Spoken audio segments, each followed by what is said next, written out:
जय संकटा मैया की श्रोताओं, स्वागत है आप सभी का आपके अपने चैनल ज्ञानार्थ में। आप सभी को संकष्टी चतुर्थी की हार्दिक शुभकामनाएं।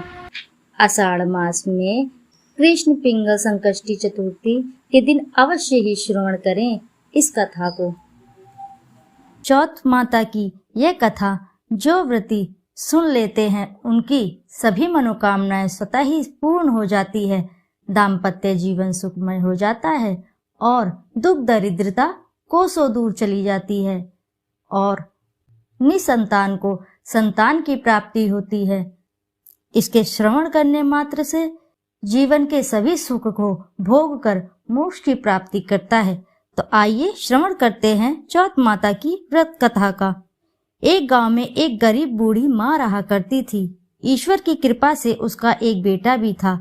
वह अपने बेटे से बहुत ज्यादा प्यार करती थी, इसलिए अपने बेटे की लंबी उम्र और सलामती के लिए 12 महीने के चौथ माता के व्रत रखती थी।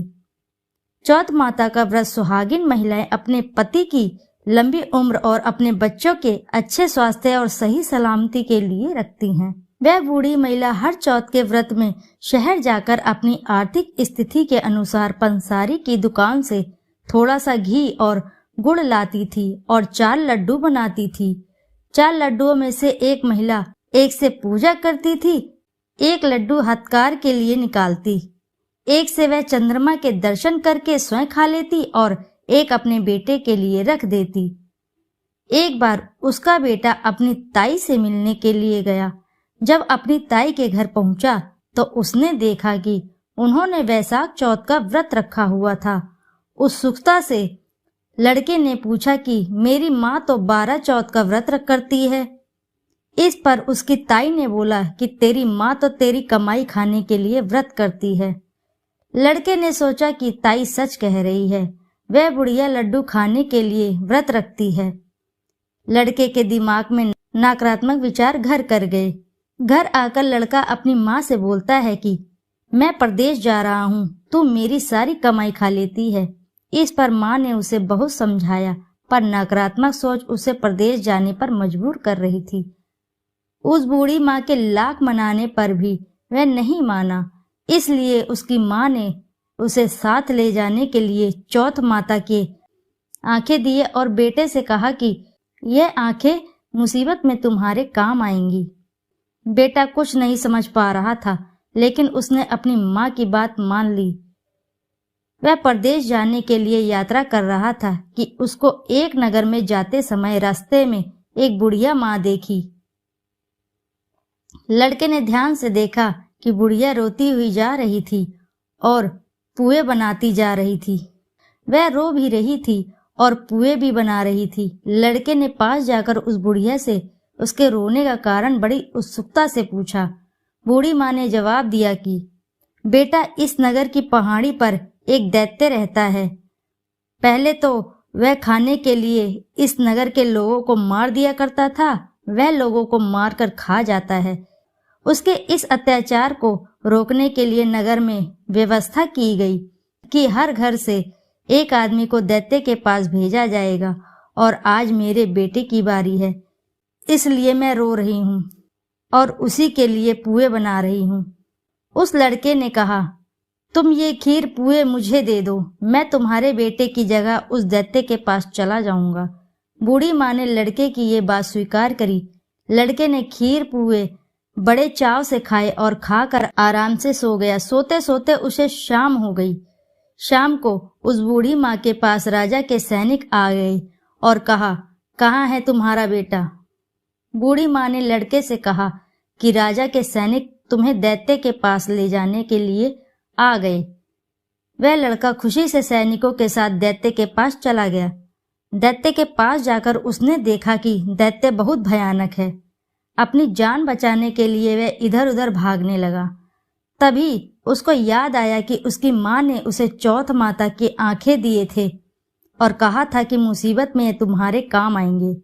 उस लड़के ने चौथ माता के आंखें निकाले और उन्हें दैत्य की तरफ फेंका और कहने लगा, हे चौथ माता, अगर मेरी माँ सच्चे दिल से मेरी सलामती के लिए व्रत रखती है, दैत्य का सर कट कर जमीन पर गिर जाए।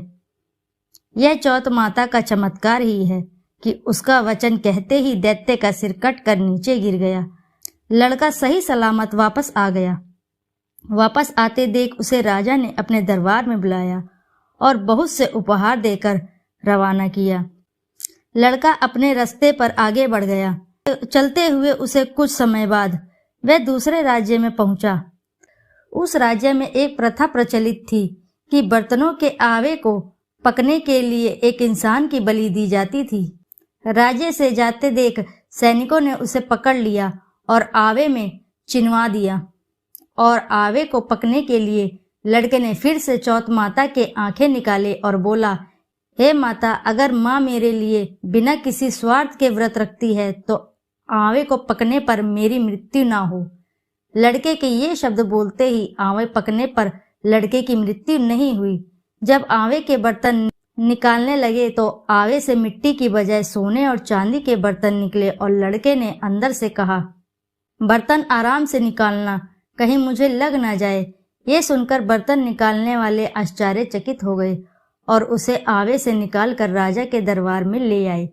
राजा भी आश्चर्यचकित था। राजा ने लड़के से प्रश्न किया कि आखिर तुम इस आवे से जिंदा कैसे बच गए? लड़के ने जवाब दिया कि मेरी माँ मेरे लिए चौथ के 12 महीने व्रत रखती है, इसलिए चौथ माता की कृपा से मैं इस आवे से सही सलामत वापस निकल आया।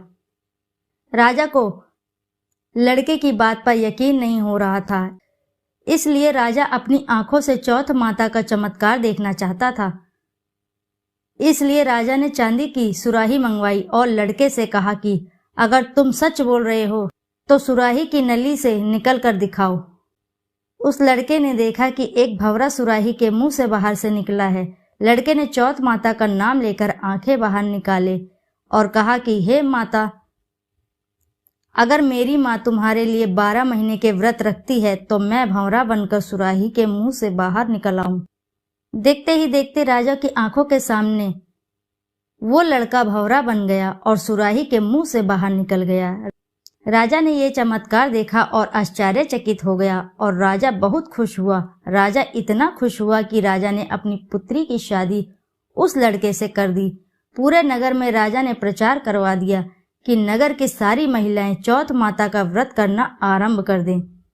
कुछ समय बीत जाने के बाद लड़के को अपनी माँ की याद आई कि मेरी माँ तो बिना किसी स्वार्थ के मेरी सही सलामती के लिए व्रत रखती है, तभी मैं चौथ माता के आशीर्वाद से अभी तक सही सलामत हूँ। इस कारण लड़के ने राजा से अपने नगर जाने की इच्छा प्रकट की।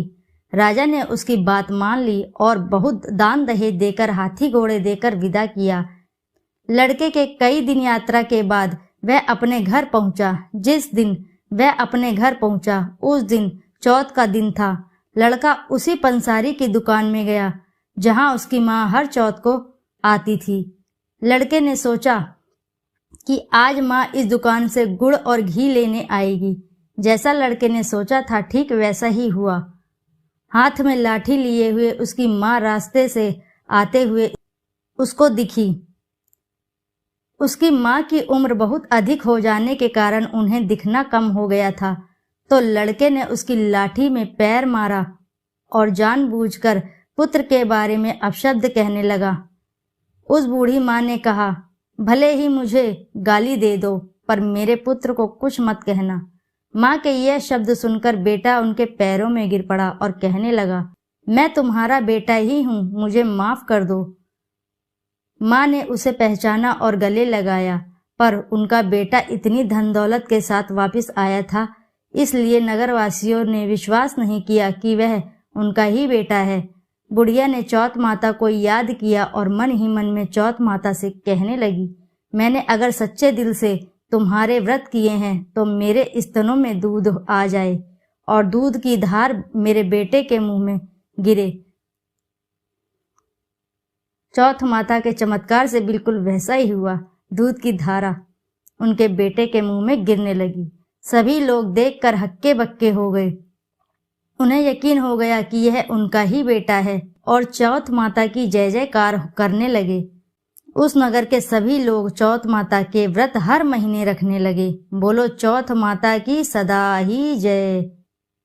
दोस्तों, कथा आपको अच्छी लगी तो वीडियो को जरूर लाइक करें, साथ ही चैनल को सब्सक्राइब करें और कमेंट में अपनी सच्ची श्रद्धा से एक बार जरूर लिख दें जय चौथ माता की। फिर मिलते हैं आपसे ऐसी ही किसी कथा में। जब तक के लिए नमस्कार।